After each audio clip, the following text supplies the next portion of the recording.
नमस्कार, स्वागत है आप सभी का। आप देख रहे हैं न्यूज 18 इंडिया। मैं हूं आपके साथ ऋतिका सिंह और शुरुआत बुलेटिन की इस वक्त की बड़ी खबर के साथ कर रहे हैं। बड़ी खबर जम्मू कश्मीर से, जहां जम्मू कश्मीर के पुलवामा के ट्रायल से एक बड़ी जानकारी मिल रही है। जानकारी ये है कि सुरक्षा बल के जवानों ने वहां जैश ए मोहम्मद के टॉप कमांडर शम सोफी को मुठभेड़ में मार गिराया है, जबकि कुछ आतंकवादियों को जवानों ने घेर लिया है, जिनके साथ मुठभेड़ जारी है। 2 और आतंकी के वहां छुपे होने की जानकारी मिल रही है। ये 2 तस्वीर आप देखिए। जैश का टॉप कमांडर जिसे ढेर किया जा चुका है, शम सोफी, ये नाम इस आतंकी का बताया जा रहा है, जो कि जैश का टॉप कमांडर था, इसी पूरे इलाके में सक्रिय था।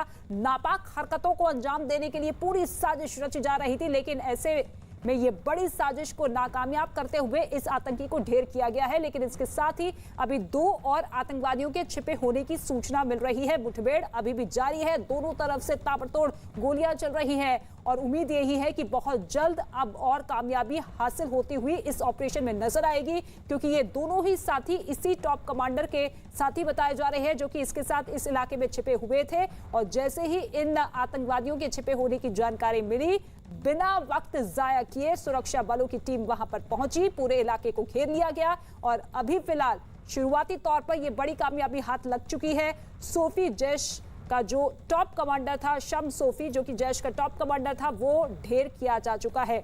इससे पहले भी आपने देखा कि सोमवार को किस तरीके से जम्मू कश्मीर के पुंछ में 5 जवानों ने आखिरी दम तक आतंकवादियों को खदेड़ने की पूरी कोशिश की थी, हर एक गोली का सामना किया था, लेकिन वो 5 जवान हमारे शहीद हो गए थे देश की सुरक्षा में कदम आगे बढ़ाते हुए। और दूसरी ही तरफ ये वो तमाम आतंकवादी हैं जो कि लगातार कोशिश यही कर रहे हैं कि किसी भी तरीके से घाटी में अशांति फैलाई जाए, और इसी को अंजाम देने के लिए लगातार सीरियल किलिंग भी करते हुए दिखाई दे रहे हैं। रिफत इस वक्त हमारे साथ मौजूद है, सीधे लाइव उनका रुख कर लेते हैं। रिफत, टॉप कमांडर तो ढेर किया जा चुका है, अभी कितने और आतंकियों के छिपे होने की सूचना है? क्या कुछ और जानकारी है कि कब तक ये मुठभेड़ अभी भी जारी रह सकती है? देखिए, जैसा कि आपको मालूम है कि कॉर्डिनेट सर्च ऑपरेशन आज दिन को ही किया गया था। इस त्राल एरिया में पुलवामा का एरिया है और वहाँ पे पुलिस ने पुष्टि की है कि एक टॉप कमांडर जैश का जो शम सोफी लिखा गया है, ऐसा समझा जा रहा है कि शमीम सोफी उनका पूरा नाम होगा, उसको जो है मारा गया है एनकाउंटर में। अभी समझा जा रहा है कि शायद 1 या 2 मिलिटेंट और भी हो सकते हैं इस एरिया में, जिनकी तलाश की जा रही है। फिलहाल ऑपरेशन लगातार जारी है, लेकिन आपको मालूम है कि परसों से जो एनकाउंटर्स हुए, कुल मिला के जो है 9 मिलिटेंट अभी 1 हफ्ते में मारे गए हैं। पहले एक श्रीनगर में मारा गया था, नटीपोरा इलाके में, उसके बाद अनंतनाग के वेरीनाग इलाके में 1 मिलिटेंट मारा गया, बांडीपोरा 1 मिलिटेंट मारा गया, और कल रात के दौरान जो है और सुबह सवेरे 5 मिलिटेंट शोपियां डिस्ट्रिक्ट में मारे गए। तो आज एक टॉप कमांडर जो है जैश का मारा गया है। तो फिलहाल ऑपरेशन जारी है। बिल्कुल ठीक है, आप नजर बनाए रखिएगा, आपसे अपडेट लेते रहेंगे। तो तुराल में ये बड़ी कामयाबी हाथ लगी है, लेकिन दूसरी ही तरफ आप देखिए जम्मू कश्मीर के पुंछ से एक और बड़ी जानकारी मिल रही है। न्यूज 18 के पवन शर्मा की रिपोर्ट है कि जंगल में सर्च ऑपरेशन के दौरान सुरक्षा बल के जवानों को आतंकियों के खाने पीने का सामान मिला है। मतलब ये कि सुरक्षा बल के जवान आतंकवादियों के और पास पहुंच चुके हैं। 2 दिन पहले पुंछ में 5 जवानों की शहादत के बाद से पूरे इलाके में सर्च ऑपरेशन चलाया जा रहा है। पूरे इलाके के रास्तों को सील कर दिया गया है, यानी कि बंद कर दिया गया है, ताकि आतंकी हमले की फिराक में घूम रहे आतंकवादियों को मार गिराया जा सके। और अब बेहद नजदीक हमारे जवान पहुंचते हुए नजर आ रहे हैं। आतंकवादियों के सामान बरामद किया गया है, खाने पीने की चीजें बताई जा रही हैं जो कि आतंकवादी की थी, और ऐसे में अब बहुत जल्द एक और सफलता हाथ लग सकती है जम्मू कश्मीर के पुंछ में। यही वो इलाका है जहां पर लगातार 2 दिन से ऑपरेशन जारी है। पवन शर्मा इस वक्त हमारे साथ मौजूद है। पवन, क्या कुछ अपडेट आपके पास? कितनी देर तक और ये पूरा ऑपरेशन चल सकता है, क्योंकि कई घंटे बीत चुके हैं। रात में इस ऑपरेशन को रोकना पड़ा था, अंधेरे की वजह से सफलता हासिल नहीं हो पा रही थी। ऐसे में आज जब शुरुआत की गई एक बार फिर से इस ऑपरेशन की, तो किस तरीके से मूवमेंट रहा है सुरक्षा बलों का? हाँ, देखिए, अगर हम बात करें तो कल से लगातार आतंकियों के साथ जो है वो कांटेक्ट हो रहा है। 2 बार उनके साथ कांटेक्ट हुआ है और फायरिंग हुई है, और लगातार ऑपरेशन जो है वो कॉर्डिनेट सर्च ऑपरेशन इस पूरे इलाके में चल रहा है। भारतीय सेना और जम्मू कश्मीर पुलिस की एसओजी की टीम इस घने जंगल में गई हुई है नीचे। ये इतना घना जंगल है कि यहाँ पर ऑपरेशन करना बहुत मुश्किल होता है। पहले एरिया बहुत लंबा था, लेकिन इस समय जिस इलाके में आतंकियों को घेरा गया है वो 4 से 5 किलोमीटर का इलाका है। लेकिन 4 से 5 किलोमीटर इलाका इस जंगल में जो है बड़ा मुश्किल हो जाता है। इस समय हम बताएं कि भारतीय सेना की देखिए गाड़ियां अभी भी रोड के ऊपर हैं, जवान जो हैं वो मूवमेंट के ऊपर हैं, किसी भी तरीके की कोई भी कोताही नहीं बरती जा रही है फौज की तरफ से। लगातार ऑपरेशन के ऊपर जो अधिकारी हैं वो नजर रखे हुए हैं, पूरा स्थिति का जायजा लिया जा रहा है, हेलीकॉप्टर से रैकी की जा रही है। अधिकारी जो हैं वो लगातार मूवमेंट के ऊपर हैं, सेना के जो अधिकारी हैं, और इस पूरे घने जंगल को घेरा गया है। यहाँ पर जो जवान जो इसके भीतर गए हुए हैं, जिसमें पैरा कमांडो भी हैं, जम्मू कश्मीर पुलिस के कमांडो भी हैं, पूरे इलाके को घेरा गया। और जो कुछ सामान मिला है वो ये दर्शाता है कि आतंकी अभी इसी जंगल के भीतर ही हैं।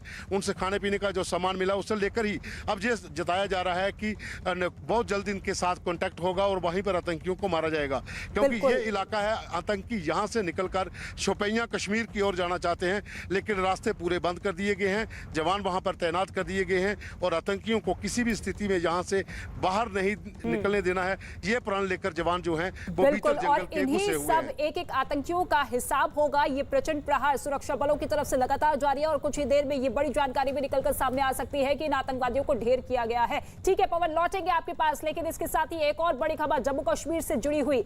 जम्मू कश्मीर के विकास से आतंकी बौखला चुके हैं और इसलिए कश्मीर में विकास परियोजनाओं में जन भागीदारी को रोकने के लिए आतंकी अब आम नागरिकों को निशाना बना रहे हैं।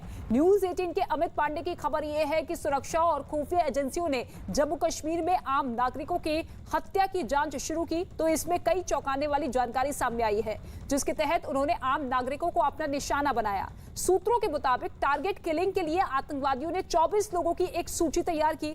इन 24 लोगों की सूची में शिक्षक, स्वास्थ्य कर्मचारी, नगर निगम कर्मचारी, पीडब्ल्यूडी, पंचायत विभाग के कर्मचारी शामिल हैं। सूत्रों के मुताबिक गोल्डन स्कीम के तहत कश्मीर में जो योजनाएं चल रही हैं और उससे जुड़े कश्मीर के लोगों को टारगेट करने की आतंकियों की ये पूरी योजना है। पिछले 1.5 साल में जब से ये परियोजनाएं कश्मीर में शुरू हुई है, बढ़ चढ़कर लोगों ने इसमें हिस्सा लिया और यही देखकर आतंकी आम लोगों को अपना निशाना बनाने का ये पैतरा अपनाते हुए नजर आ रहे हैं। और इसमें 5 लोगों की आतंकवादियों ने पिछले कुछ दिनों में हत्या कर दी है।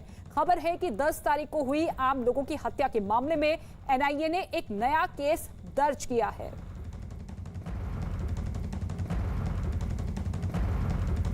और इन सब के बीच जम्मू कश्मीर के उपराज्यपाल मनोज सिन्हा दीपक चंद के घर पहुंचे और परिवार वालों से मुलाकात की। दीपक चंद जम्मू में टीचर थे, जिनकी कुछ रोज पहले 8 अक्टूबर को आतंकवादियों ने स्कूल में घुसकर उनकी गोली मारकर हत्या कर दी थी।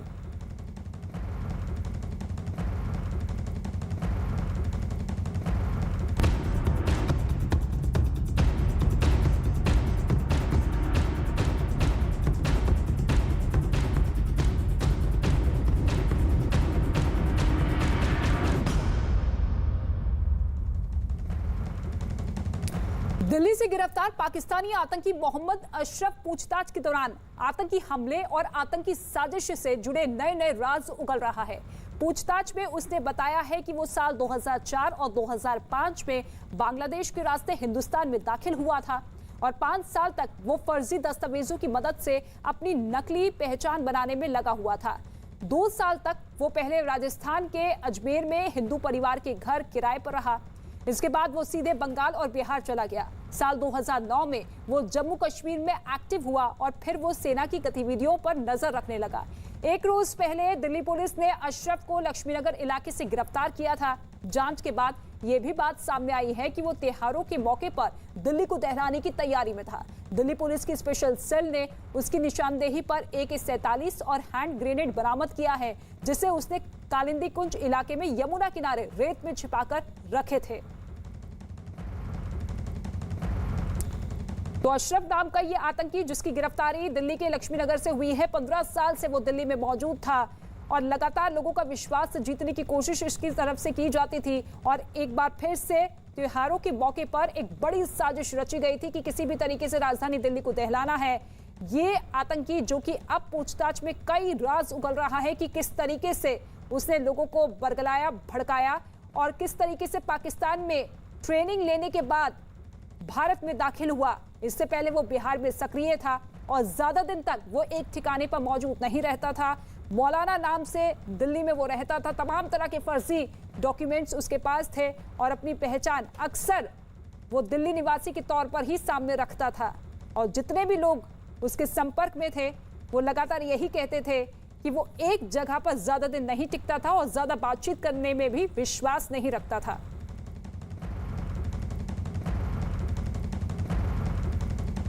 और पूछताछ में आतंकी मोहम्मद अशरफ ने कई राज उगले हैं। उसने बताया है कि वो लगातार दिल्ली को दहलाने की साजिश में लगा था और इसीलिए वो लगातार दिल्ली के अलग अलग इलाकों की रेकी किया करता था। आपको बताते हैं कि जब उससे पूछताछ हुई तो किस तरीके से लगातार उसने एक के बाद एक कई राज उगले। पूछताछ में उसने बताया कि साल 2011 में उसने दिल्ली हाईकोर्ट के बाहर धमाके के लिए रेकी की थी। इसके अलावा उसने ये भी बताया कि साल 2011 में ही उसने आईटीओ पर दिल्ली पुलिस मुख्यालय की रेकी की थी। आतंकी मोहम्मद अशरफ के मुताबिक साल 2011 में आईएसबीटी और उसके आसपास के इलाके की भी उसने रेकी की थी और उसने रेकी की जानकारी पाकिस्तान में हैंडलर को भेजने की बात भी मानी। तो अलग अलग जगहों की रेकी की और इन तमाम इलाकों की जानकारी उसने पाकिस्तान में मौजूद अपने हैंडलर तक पहुंचाई और उसी के बाद ये बड़ी साजिश रची जाती थी कि किस तरीके से वहां पर धमाका करना है और धमाका ऐसा हो जिसमें ज्यादा से ज्यादा नुकसान हो। मौलाना बनकर अशरफ नाम का ये आतंकी छिपा हुआ था, पाकिस्तान में ट्रेनिंग लेकर भारत में दाखिल हुआ था। मौलाना बनकर किस तरीके से लोगों के बीच में विश्वास पैदा करने की कोशिश करता था, झाड़ फूंक से बीमारी ठीक करने का ये दावा करता था। 15 साल जो कि लगातार राजधानी दिल्ली में रहा, यहाँ का नमक खाया, लेकिन पाकिस्तान में हर एक जानकारी पहुंचाता था और अपने कुछ साथियों को भी उसने अपने आसपास रखा था, उसे भी जानकारी देने की पूरी कोशिश करता था।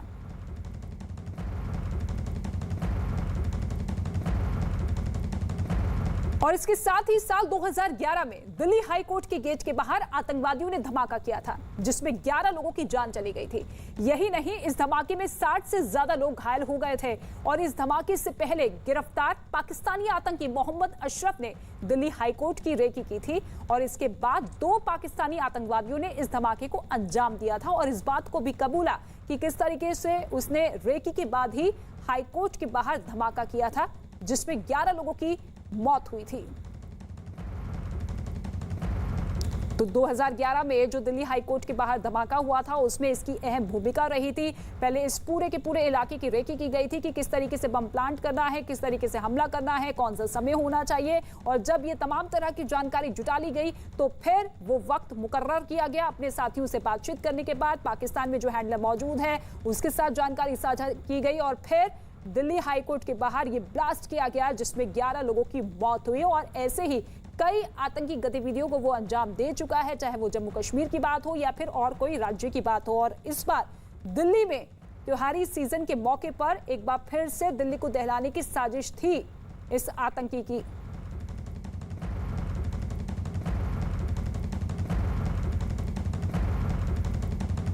और पूछताछ में आतंकी मोहम्मद अशरफ लगातार नए नए राज उगल रहा है। न्यूज़ 18 के दीपक बिष्ट की खबर यह है कि आतंकी मोहम्मद अशरफ ने पुलिस को बताया है कि जब वो जम्मू कश्मीर में रहा करता था तो वो लगातार सेना और उनकी गाड़ियों पर नजर रखता था।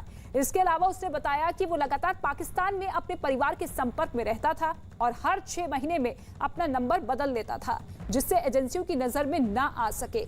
अपने हैंडलर से संपर्क में आने के लिए ये मैसेज व्हाट्सएप पर बहुत ही मैसेज के जरिए जुड़ता था और बहुत कम जुड़ता था।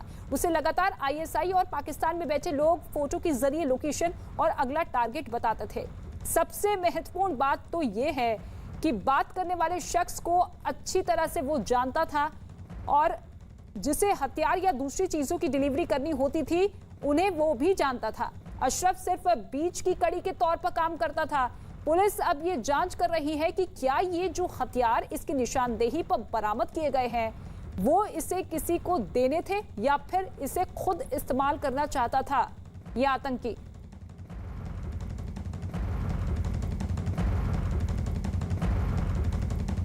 और आपको बता दें कि अदालत में ले जाते समय अशरफ नाम के इस संदिग्ध आतंकी का चेहरा ढका रहा। मीडिया के लोग चीख चीख कर उससे सवाल भी पूछते रहे लेकिन किसी सवाल का जवाब ये नहीं दे पाया। ये तस्वीर आप देखिए।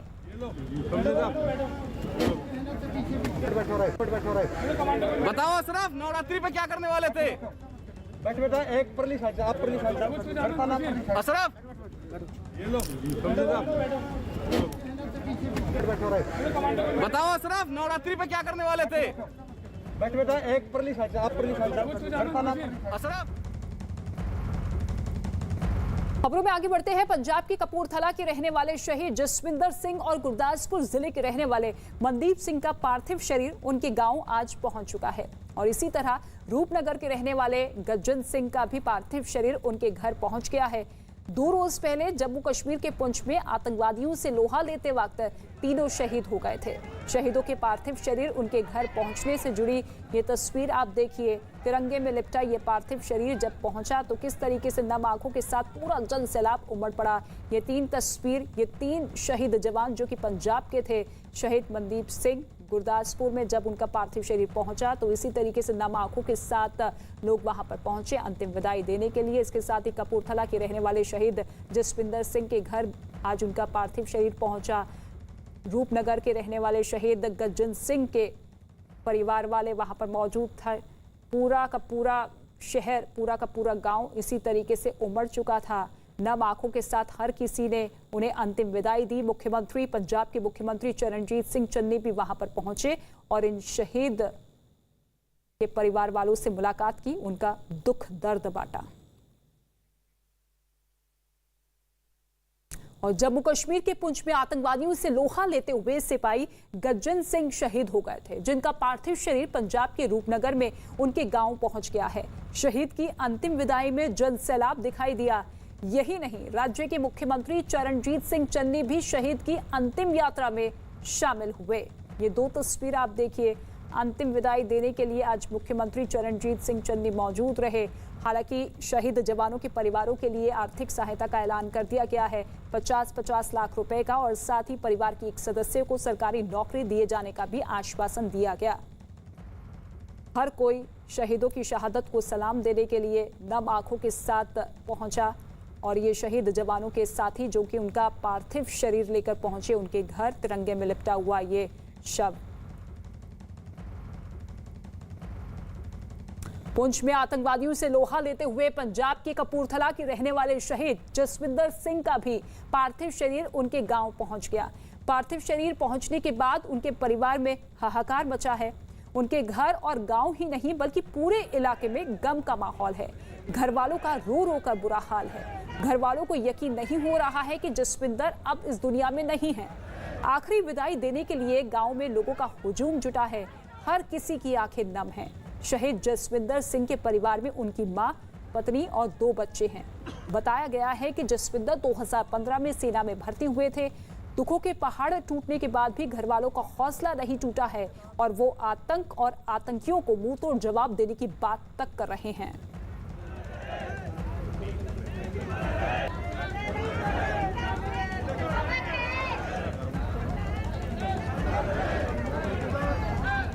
मेडल भी उनको मिले थे काफी। बहुत बहादुरी बहुत की उन्होंने, सेना मेडल मिला, बहुत दलेर थे। बहुत अच्छा था। उसके सहारे मैं जी रही थी, उसके सहारे ही घर परिवार चलता था। अब मुश्किल हो गई है। जब बेटा जवान होएगा, मैं होता है ज़रूर दूंगी फौज सेना में, क्यों हमारा घर परिवार है सेना। बेटे उसके साथ जो शहीद हुए हैं वो भी मेरे ही बेटे थे। जरूर सेना को बेटा दूंगी, बड़े का भी दूंगी और छोटे का भी दूंगी। कर्नाटक कांग्रेस के अध्यक्ष डीके शिव कुमार से जुड़ा एक वीडियो इस वक्त वायरल हो रहा है। इस वीडियो में कांग्रेस के ही 2 नेता डीके शिव कुमार को लेकर बात करते हुए नजर आ रहे हैं और उन पर कई तरह के आरोप लगा रहे हैं। वायरल हुए वीडियो में कांग्रेस के पूर्व लोकसभा सांसद वीएस उगरप्पा और कर्नाटक कांग्रेस के मीडिया कोऑर्डिनेटर सलीम अहमद एक प्रेस कॉन्फ्रेंस के दौरान बातें करते हुए दिखाई दिए। इसी बातचीत में डीके शिव कुमार पर वो रिश्वत लेने के आरोप लगाते हुए सुनाई पड़े। वीडियो के सामने आने के बाद सलीम अहमद को 6 साल के लिए पार्टी से निलंबित कर दिया गया है, जबकि उगरप्पा को कारण बताओ नोटिस जारी किया गया है। यही वो वीडियो है जिसके चलते इन दोनों नेताओं पर कार्रवाई की गई है। ये कर्नाटक कांग्रेस के अध्यक्ष डीके शिव कुमार को लेकर बातचीत कर रहे हैं, जो कि वीडियो इस वक्त सोशल मीडिया पर खूब वायरल हो रहा है।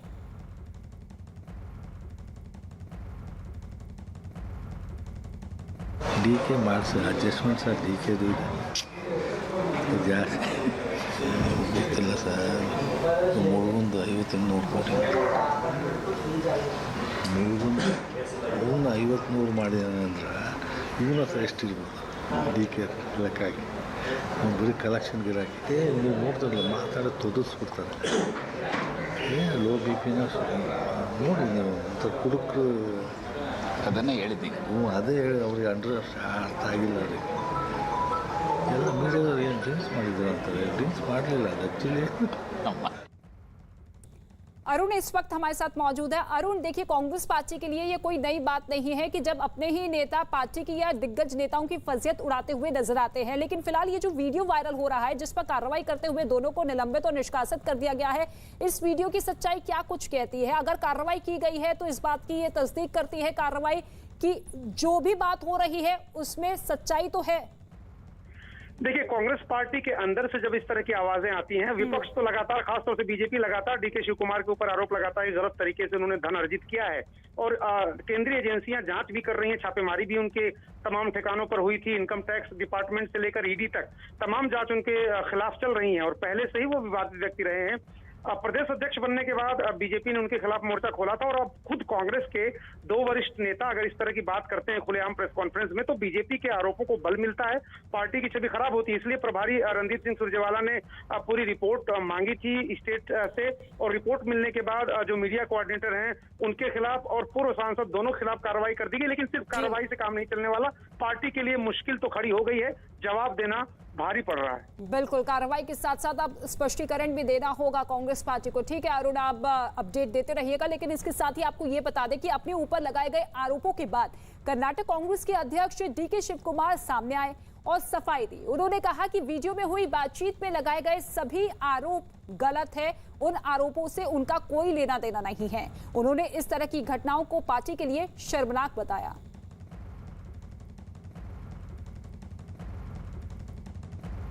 No, definitely when such things, when things are all going on a right way, when some people who doesn't have accountability, responsibility, do such thing, definitely party will be embarrassed. और BJP ने viral video के बहाने कांग्रेस पर निशाना साधा। BJP नेता अमित मालवीय ने कांग्रेस नेताओं की बातचीत का वीडियो साझा करते हुए ट्वीट किया और लिखा कि कांग्रेस के पूर्व सांसद वीएस उग्रप्पा और कर्नाटक कांग्रेस के मीडिया कोऑर्डिनेटर सलीम ये बातचीत कर रहे हैं कि कैसे पार्टी अध्यक्ष डीके शिव कुमार रिश्वत लेते हैं और उनके एक नजदीकी ने कैसे 50 से 100 करोड़ के बीच रुपए जुटाए।